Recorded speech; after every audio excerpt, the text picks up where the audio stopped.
को सादर जय सिया राम, हर हर महादेव। कैसे हैं आप लोग? आशा करते हैं आप लोग अच्छे होंगे, स्वस्थ होंगे, मस्त होंगे। मैं आचार्य विवेक पांडे, मेरे यूट्यूब चैनल में आप सभी का बहुत बहुत स्वागत है, सभी का अभिनंदन है। आज हम इस वीडियो में बात करेंगे कि आश्विन मास के शुक्ल पक्ष में पड़ने वाली जो एकादशी है, उस एकादशी का नाम क्या है। उस एकादशी के संदर्भ में आज हम बात करेंगे। इस एकादशी का महत्व क्या है, इस वर्ष 2025 में ये एकादशी कब पड़ रही है, इस व्रत को कौन कर सकता है, इस व्रत को कैसे किया जाए और इसमें पूजन विधि क्या है। आपको आश्विन मास शुक्ल पक्ष में पड़ने वाली एकादशी की संपूर्ण जानकारी इसी वीडियो में प्राप्त हो जाएगी। तो जो आश्विन मास के शुक्ल पक्ष में जो एकादशी पड़ती है, उस एकादशी का नाम है पापांकुशा एकादशी। कौन सी एकादशी? पापांकुशा एकादशी। इस एकादशी को जो भी व्यक्ति अपने जीवन में धारण करता है, इसका व्रत करता है, उसके समस्त पापों का नाश हो जाता है। इसी जन्म में नहीं, पूर्व जन्म के भी पापों का नाश हो जाता है और पापों के साथ साथ में भी पुण्य का उदय होता है। हमारे जीवन में पुण्य की प्राप्ति होती है और आगे चल करके जातक भगवान के परम धाम को प्राप्त करता है। ये पापांकुशा एकादशी समस्त पापों को विनाश करती है। वैसे तो साल में 24 एकादशी होती हैं, एक एकादशी कृष्ण पक्ष में और एक एकादशी शुक्ल पक्ष में, और जब अधिक मास होता है तो 26 एकादशी होती है। तो इस एकादशी का भी अपने आप में बहुत शक्तिशाली ये व्रत है और ये मैं सभी सनातन धर्मावलंबियों से निवेदन करना चाहूँगा कि आप सभी को यह एकादशी का व्रत करना चाहिए।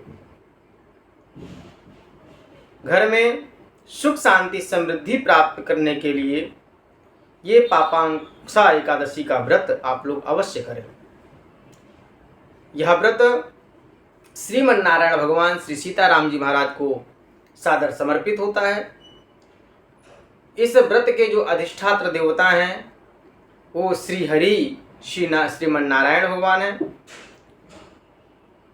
और इस वर्ष 2025 में ये एकादशी 3 अक्टूबर दिन शुक्रवार को पड़ रही है। 2 अक्टूबर दिन गुरुवार को दोपहर में 2:56 से यह तिथि प्रारंभ हो रही है एकादशी की, और 3 तारीख को मध्याह्न काल में 2:44 तक ये एकादशी की तिथि रहेगी। उदया काल में होने के नाते 3 अक्टूबर दिन शुक्रवार को पापांकुशा एकादशी का व्रत किया जाएगा। सभी लोग इसी दिन एकादशी का व्रत करेंगे। एकादशी व्रतम सर्वेशाम, साधु सन्यासी वैरागी वैष्णवजन गृहस्थजन सभी लोग इसी दिन एकादशी का व्रत करेंगे। अब एकादशी में हमको पूजन कैसे करना चाहिए? तो प्रातः काल शीघ्रता के साथ में उठ करके अपने घर के पास में कोई नदी हो, वहाँ जा कर के स्नान करना चाहिए। और अगर नदी वगैरह नहीं है तो अपने घर में ही अपनी बाल्टी में गंगा जल जो है डाल करके उसमें शुद्ध जल मिला करके उससे स्नान करना चाहिए। भगवान के समक्ष जा कर के एक लाल आसन अथवा पीला आसन लेकर के बैठ जाएं, घी का सुंदर सा दीपक जला लें और हाथ में पुष्प लेकर के और जल लेकर के और कुछ दक्षिणा लेकर के भगवान के सामने संकल्प करना चाहिए कि हे प्रभु, आपकी कृपा से हम ये व्रत कर रहे हैं और आपकी ऐसी कृपा हो हमारे जीवन में, हमारे ऊपर, आपका व्रत, आपका पूजन हम निरंतर अपने जीवन में सदैव करते रहें और इस व्रत का उत्तमोत्तम जो फल है उसकी हमको प्राप्ति हो। ऐसी कामना के तहत जो है पुष्प भगवान के चरणों में समर्पित कर देना चाहिए। उसके बाद में अपने घर में शालिग्राम भगवान होंगे, लड्डू गोपाल जी होंगे, उनका खूब बढ़िया जो है पंचामृत से स्नान करावें, दूध दही घी चीनी से स्नान करावें, गंगा जल से स्नान करावें, भगवान को पीला चंदन लगाएं, पुष्प चढ़ाएं। और इस दिन अक्षत चढ़ाना जो है निषेध बताया गया है, और भगवान विष्णु को तो वैसे भी अक्षत नहीं चढ़ता है, इसलिए सफ़ेद तिल का इस्तेमाल कर सकते हैं। सफ़ेद तिल चढ़ावें, अबीर गुलाल चढ़ावें, इत्र लगावें भगवान को, धूप दीप दिखावें और भगवान को सुंदर सा भोग लगाना चाहिए। भोग के साथ में कुछ दक्षिणा निवेदित करनी चाहिए और भगवान से प्रार्थना करनी चाहिए अपने मंगलमय जीवन के लिए। हे प्रभु, हम आपकी शरण में हैं, हमारा जीवन परम मंगलमय हो, हमारे बच्चों का जीवन मंगलमय हो, हमारे व्यापार में वृद्धि हो, हमारी आयु में वृद्धि हो, हमको उत्तम स्वास्थ्य प्राप्त हो, बच्चे हमारे संस्कारवान हों, बच्चों में उत्तम संस्कार हो, उत्तम विचार हो। ऐसी कामना के तहत भगवान की जो पूजा है वो भगवान को समर्पित करनी चाहिए, भगवान की आरती करनी चाहिए, और आरती के बाद में विष्णु सहस्त्र नाम का पाठ करना चाहिए। सभी लोग विष्णु सहस्त्र नाम का पाठ नहीं कर पाते हैं, कोई बात नहीं है, तो जो द्वादशाक्षर मंत्र है ओम नमो भगवते वासुदेवाय, इस मंत्र का अधिक से अधिक जप करना चाहिए और प्रयास करना चाहिए कि रात्रि में जागरण करें, भजन कीर्तन आदि करें। संपूर्ण दिन का जो समय है झूठ और कपट का परित्याग करते हुए संपूर्ण दिन मानसिक भगवत नाम संकीर्तन करते हुए संपूर्ण समय को व्यतीत करें। और अगर फलाहार की बात करें तो पहले तो प्रयास करें कि जल पी करके ही रह लें, और जल पी करके अगर नहीं रह पा रहे हैं तो हल्का आहार लें, फलाहार। फलाहार का मतलब ये नहीं कि कुट्टू की पूड़ी और सब्जी और 2 प्रकार का और खीर और जो है टिक्की, ये सब नहीं, बहुत हल्का।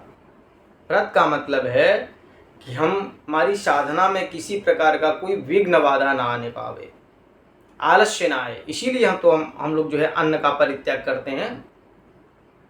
इसलिए हल्का सा फलाहार लेते हुए, जितने में समाहित मनसास्मा, जितने में हमारा मन प्रभु के चरणों में लगा रहे, आलस्य ना आने पावे, किसी प्रकार का कोई विकार ना आने पावे मन में, शरीर में।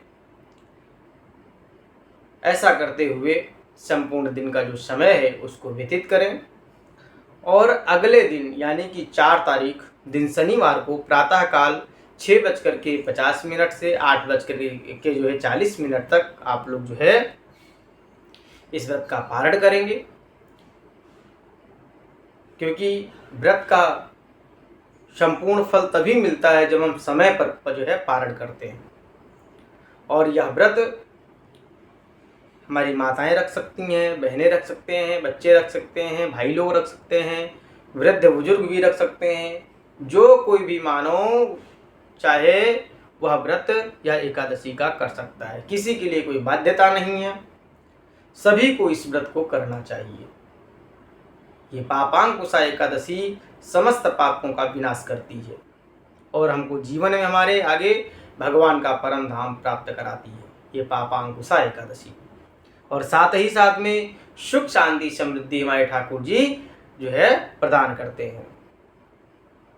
आप लोगों को हमारे द्वारा दी गई जानकारी अगर अच्छी लगी हो तो आप सभी लोग इस वीडियो को अधिक से अधिक शेयर करिएगा और अपना प्रेम दीजिएगा, अपना स्नेह दीजिएगा, और वीडियो को लाइक करिएगा। कमेंट में आप लोग जय जय सिया राम अवश्य लिखिएगा। और अगर अभी तक आप लोगों ने हमारे चैनल को सब्सक्राइब नहीं किया है तो हमारे चैनल को आप लोग कृपया सब्सक्राइब कर लें, ताकि हमारे द्वारा पूजा पाठ व्रतोपवास से संबंधित संपूर्ण जानकारी आप तक समय समय पर जो है पहुंचती रहें।